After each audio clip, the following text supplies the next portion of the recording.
China still lives side by side with the world of the dead. Behind its modern cities and fast-moving lives, ancient rituals and beliefs quietly remain. From Ghost Month ceremonies and the underworld city of Fengdu to guardian figures watching over everyday homes, the line between the living and the other side has never fully faded. In this video, we step into that in-between realm, a place that may change how you see the world you thought you knew. Number 1. Ghost Month in Chinese culture. In Chinese culture, the 7th lunar month is known in folk belief as Zhongyuan, or the Ghost Month. This isn't just another festive season for tourists. It is the time when people believe the boundary between the world of the living and the realm of spirits opens up, allowing the souls of the dead to wander back, visit their families, or play tricks on the living. This belief goes back a very long way and is deeply tied to East Asian ideas about honoring ancestors and maintaining the balance between yin and yang in the universe. The idea of ghosts in China is very different from Western horror movies. Ghosts are not always monsters or terrifying apparitions. For many locals, these spirits are the sacred presence of the family line, ancestors who deserve respect. They believe that during this month, spirits who have no descendants to worship them, the wandering souls, can more easily approach the world of the living. That is why Zhongyuan traditions include ceremonies to help them move on, offerings of food and incense, and burning paper effigies so that the spirits can find peace. In many parts of China, especially in the south and along the coast, people organize large events like lantern parades, Cantonese opera performances, and outdoor concerts to entertain the spirits. This is how they express their belief that music and ritual can soothe those lost souls, just as people honor their ancestors at home. It turns Zhongyuan into more than just a ghost festival. It becomes a community ritual tightly woven into history, kinship, and the spiritual life of the region. The Chinese also keep many taboos during this month. Avoiding late-night outings, not hanging wet clothes by the door at night, staying away from deep water, and postponing major life decisions, because people believe ghosts are more likely to cause trouble than usual. Still, most of these rules are seen less as blind superstition and more as a form of respect and a way of managing risk. From a cultural travel perspective, Zhongyuan is a striking example of how East Asian belief systems imagine the afterlife. It shows how communities mark the line between life and death through ritual, music, and everyday behavior. Number 2. Fengdu, the Ghost City. A map of the underworld in Chinese folk imagination.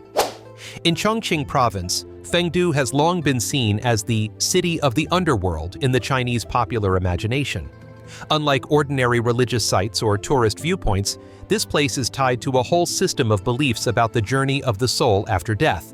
Many temples, stone gates, and statues are built to resemble the courts of the King of Hell, the Naihei Bridge, and the various checkpoints in the netherworld, reflecting how people in the past imagined moral judgment after life. Locals don't see Fengdu as just a bizarre attraction. For them, it is a symbolic space where karma and moral cause and effect are made visible. The scenes of reward and punishment, good and evil, are like a huge three-dimensional textbook that passes ethical lessons from one generation to the next. The creepiness of Fengdu doesn't really come from horror effects, but from the uncomfortable awareness that every action in life might be weighed and recorded somewhere. Visitors stepping into Fengdu's temple complexes often feel a very particular atmosphere, solemn, heavy, and slightly mysterious. Bas-reliefs and wooden sculptures of the underworld aren't there just to shock you. They are meant to remind the living to watch their behavior in this world.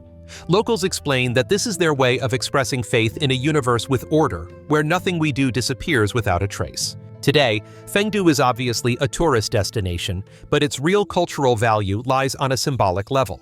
It is a visual map of the folk worldview, where the underworld is not just an invisible terror, but an extension of the community's moral and spiritual life. Number 3. Burning paper offerings, a symbolic language for the other world. Burning paper offerings is one of those customs that can feel both mysterious and overwhelming to people outside Chinese culture. Families don't just burn paper money, they also send off paper houses, cars, clothes, and everyday objects for the dead. From a folk perspective, this is a way of shipping goods to the other side so that the spirits can live comfortably in the afterlife. Locals don't see this as empty superstition. To them, it is a very human way of showing filial piety and care. In the community's collective mind, the world of the dead is still connected to the world of the living through ritual. The chill of the scene doesn't come from horror, but from the feeling that two worlds are existing side by side and still talking to each other. Cultural scholars often say that burning paper offerings reveals a deep wish, the wish that the family's care could continue beyond death.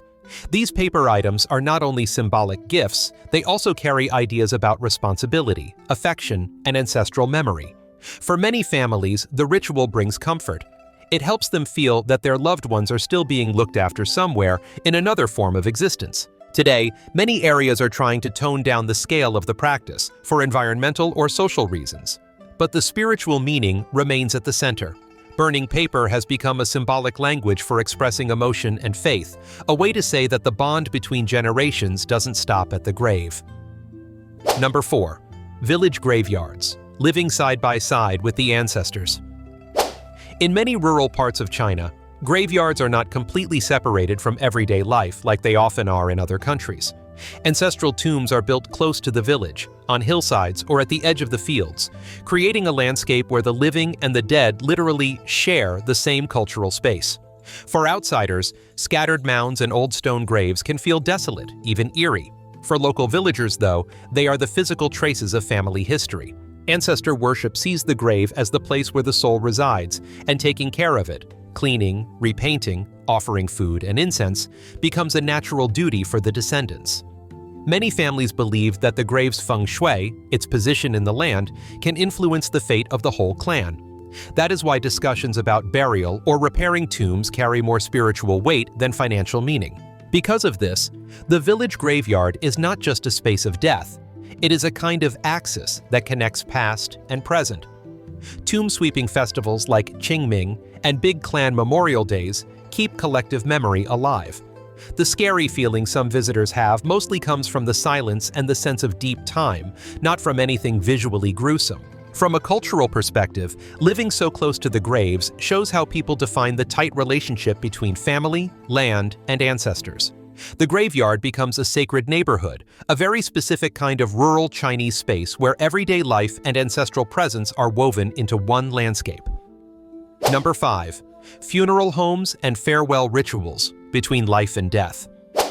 Funeral homes in China are spaces where traditional ritual and modern organization meet, creating a solemn atmosphere that can feel cold and haunting to outsiders. A typical farewell ceremony includes viewing the body, reading eulogies, making offerings, and holding prayers or chanting for the deceased. Every step is carefully prepared, reflecting the belief that death is not a hard stop, but a transition into another state. Locals see these rituals as the last act of respect toward the person who has passed away. Incense smoke, white flowers, funeral music, and simple clothing are all chosen to underline seriousness and humility in the face of life and death. For many families, the ceremony is not just for the dead. It is also a moment for the community to share grief and to stand together emotionally. The fear that visitors sometimes feel doesn't come from any dramatic horror scene, but from the long silences, the slow pace, and the way the space quietly reminds you that every life has an end. For the people involved, though, that silence has a meditative meaning. It helps them organize their sadness, say goodbye properly, and move forward in an orderly way. The special value of Chinese funeral homes lies in how they show a society organizing the experience of death through ritual. They turn raw fear into a structured process of remembrance, where emotions and memories are slowly reshaped into something the community can carry together. Number 6. Mountain and forest spirits, sacred landscapes with invisible presences. In many mountainous regions of China, people believe that the forests and peaks are not just scenery. They are home to spirits and unseen beings from folk tradition. Dense woods, deep ravines, and rocky cliffs wrapped in mist are seen as sacred spaces where the line between humans and the invisible world becomes thin. For outsiders, stories about mountain energy and spiritual presence can feel mysterious, even spine-tingling. For locals, they are symbols of deep respect for nature. Ethnic minority communities in southwest China emphasize this attitude through rituals dedicated to the forest, to safety, and to the harvest. They believe that every major mountain has its own guardian spirit, and that people must behave properly if they want to be protected. The fear here is not horror movie fear. It is a sacred kind of fear, born from the awareness that nature's power goes far beyond human control. From a cultural angle, belief in mountain and forest spirits shows how communities build an ethical relationship with their environment. Stories about certain groves or slopes that must not be disturbed serve both as moral lessons and as a traditional way of protecting the wilderness. In that sense, the spookiness of China's mountains and forests is really the spiritual depth of a culture that sees nature as alive and full of soul, not just as background scenery. Number 7. Ghost gates and sacred bridges, where luck, fate, and judgment cross paths. In many ancient Chinese villages, people still talk about old stone bridges or arched gateways that mark a kind of crossroads between two states: good luck and misfortune, life and death, purity and heaviness. Some of these structures are known in local speech as ghost gates or yin-yang bridges, tied to stories that teach moral lessons and ideas about judgment after death. Locals don't see these structures as purely terrifying. They treat them as symbols of limits and thresholds. When you step onto a bridge like this, you're expected to reflect on your own behavior, words, and attitude toward life. Folktales say that people with a bad heart cannot cross, a way of emphasizing how central ethics and character are in traditional Chinese society. In some places, processions, peace rituals, or ceremonies for the dead are held around these bridges. People believe that doing so helps restore balance between the living and the spirits, and reminds the whole community that different generations are still connected. What unsettles visitors is not the stone arch itself, but the invisible idea attached to it: judgment, fate, and the feeling that you are being weighed as you pass. From a cultural point of view, these ghost gates and yin-yang bridges are more than pieces of old architecture. They are symbolic language carved in stone, where communal memory and moral values are passed on through a sacred landscape. Number 8. Ritual masks, the faces of the spirit world. Ritual mask art in Chinese folk ceremonies often makes a powerful first impression, and can even feel a bit frightening to someone who has never seen it before. Wooden masks with sharp lines, piercing eyes, and strong colors usually represent gods, spiritual officers, or figures that stand for authority and cosmic order. For local communities, these masks are not horror props. They are bodies for protective power. When a performer puts on a mask and joins the ritual, people see it as lending the body so that the sacred world can speak through a human voice. The eerie feeling comes from the distance between everyday human identity and this ritual persona. That gap creates a sense of the sacred, not a cheap scare. Mask rituals are often connected to harvest festivals, exorcism ceremonies, ancestor memorials, or local history celebrations. Through them, the community tightens its bonds and reaffirms traditional values. Each mask carries layers of symbolism, showing how people give a face and a personality to invisible forces in order to communicate with the spirit world. From a cultural perspective, mask art is not just performance. It is a window into religious imagination, aesthetics, and community history. That is what makes it one of the spookier yet most meaningful elements of traditional Chinese cultural life. Number 9. Calling the spirits of loved ones, family memory beyond life. In some regions with strong folk traditions, there are rituals where people call out the names or invite the spirits of their deceased relatives during special memorial days. The goal is not to stage a frightening scene. It is a way for descendants to express their attachment to those who have passed on, treating death as a continuation of the family relationship rather than a total break. People believe that speaking the name, reciting it, and making offerings helps keep the ancestors' spiritual presence alive in everyday life. The sense of awe you feel watching such a ritual comes from standing in that in-between space, where memory, emotion, and faith all overlap. In many communities, these ceremonies take place in a very solemn atmosphere, filled with incense smoke, whispered prayers, and traditional ritual music. Together, these elements create a shared spiritual experience in which grief is transformed into gratitude and family connection. For outsiders, the scene can feel strange and very deep at the same time because it touches on the idea that existence doesn't end where the eye can no longer see. Culturally, calling the spirits of loved ones is not meant to push extreme superstition. Instead, it highlights the central role of memory and affection in traditional Chinese social life, and shows how the family bond is carried across generations, even beyond death. Number 10. Heavy temple atmosphere. Architecture as spiritual symbol. Some temples and shrines in China are designed with dark, quiet, almost cavernous interiors. For first-time visitors, the narrow corridors, dim lighting, moss-covered stone walls, and thick clouds of incense smoke can feel heavy and a bit unsettling. These are sacred spaces where people instinctively lower their voices. Locals say that this yin atmosphere isn't meant to scare anyone. It is there to create space for reflection so that people can feel the fragility and impermanence of life more clearly. Within the framework of folk belief, the temple is the place where humans speak to unseen forces with humility and respect. Many of these temples are dedicated to judges of the dead, protective deities, or legendary figures. That gives the visit a double tone, sacred and mysterious at the same time. The chill in the air comes from the symbolic weight of the place, where every architectural detail is designed to remind people of morality, karma, and personal responsibility. Seen through a cultural lens, this heavy temple atmosphere is a kind of religious architecture language. It turns stone, light, and space into a physical version of the traditional worldview, balancing the visible world with the invisible one. Number 11. Spirit marriages, extending marriage into the afterlife. In Chinese folk culture, spirit marriage is a rare and unusual custom, often mentioned as one of the more unsettling traditions to outsiders.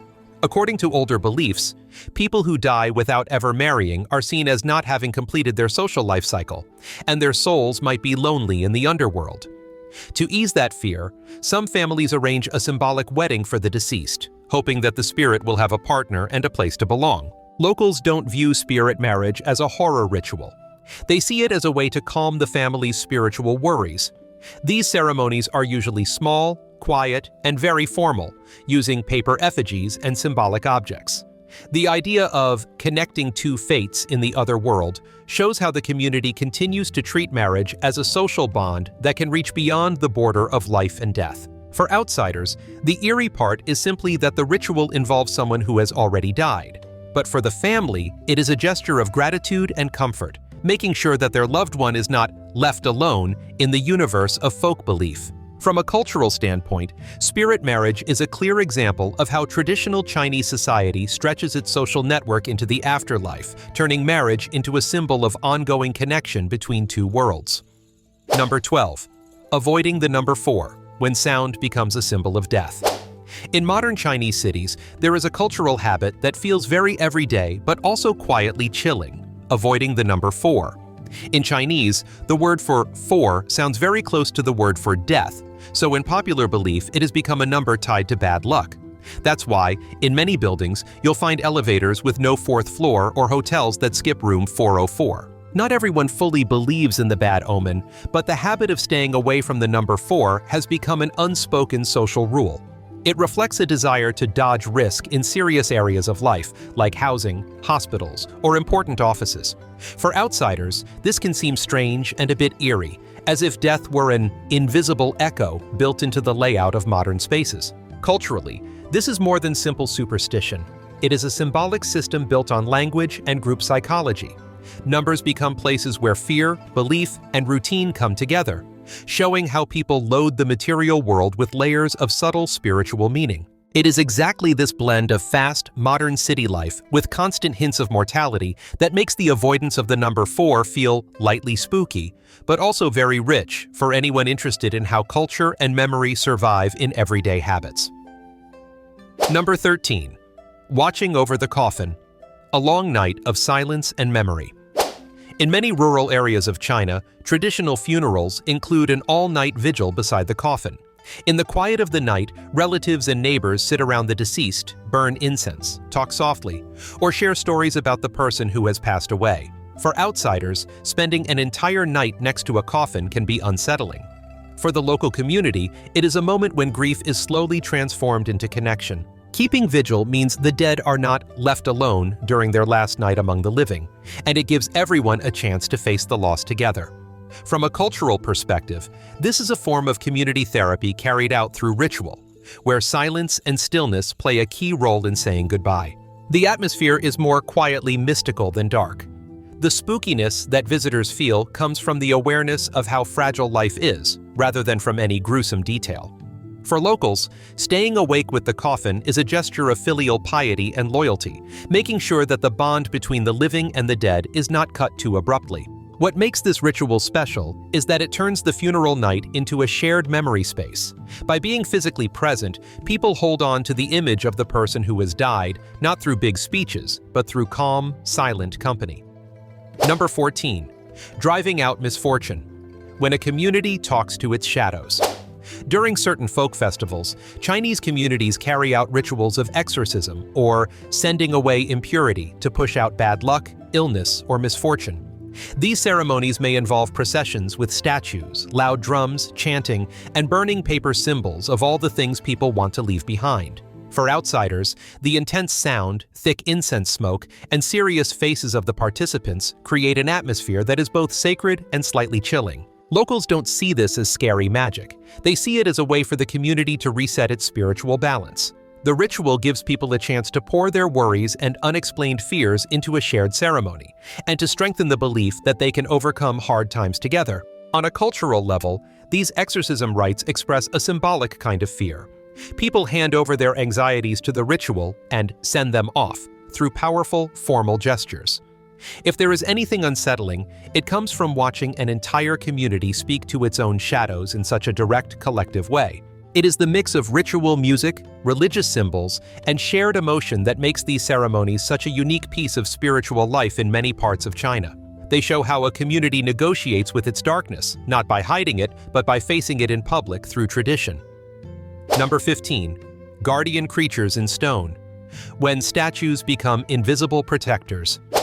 Many old houses, temples, and village gates in China are flanked by stone guardian beasts such as lions, qilin, or other mythical creatures. With their sharp eyes and powerful postures, these statues can feel intimidating to someone seeing them for the first time, especially at dusk or in a very quiet setting. Locals don't think of them as scary monsters. They see them as protectors. These creatures are invisible guards, believed to block bad energy and remind residents of moral order and discipline. Every carved detail, the fangs, the stance, the direction of the gaze, carries symbolic meaning tied to feng shui and traditional belief. The eerie feeling doesn't come from the stone itself, but from the idea that your living space is never entirely empty, that it is watched over by forces you cannot see. For the people who live there, that constant presence is comforting, not frightening. The statues connect them to the deeper cultural memory of the community and to an older sense of how the universe is ordered. From an anthropological perspective, these guardian creatures show how humans turn cosmic order into physical form. Architecture and spirituality merge into a single symbolic system, at once solemn and quietly mysterious, standing watch at the edge of everyday life. We've just explored 15 eerie yet deeply meaningful aspects of Chinese culture, from farewell rituals and ghost marriages to symbolic bridges and statues said to guard the threshold between worlds. These stories don't just evoke chills. They reveal how people confront death, memory, and spiritual belief in their own unique way. And maybe now, when you walk into an old temple or pass a moss-covered stone gate, you'll feel the place differently than before. Among the 15 stories we discovered, which one intrigued you or sent a shiver down your spine? Share your thoughts in the comments, and if you want to keep exploring the hidden, mysterious corners of our world, make sure to subscribe so you don't miss the next journey. If you enjoyed this video and want to keep traveling with us to discover more countries and fascinating stories around the world, don't forget to hit like, subscribe, and turn on the notification bell so you won't miss the next episodes. We'll see you again on the journeys ahead. The information in this video is for reference purposes, so please do your own research before making any decisions.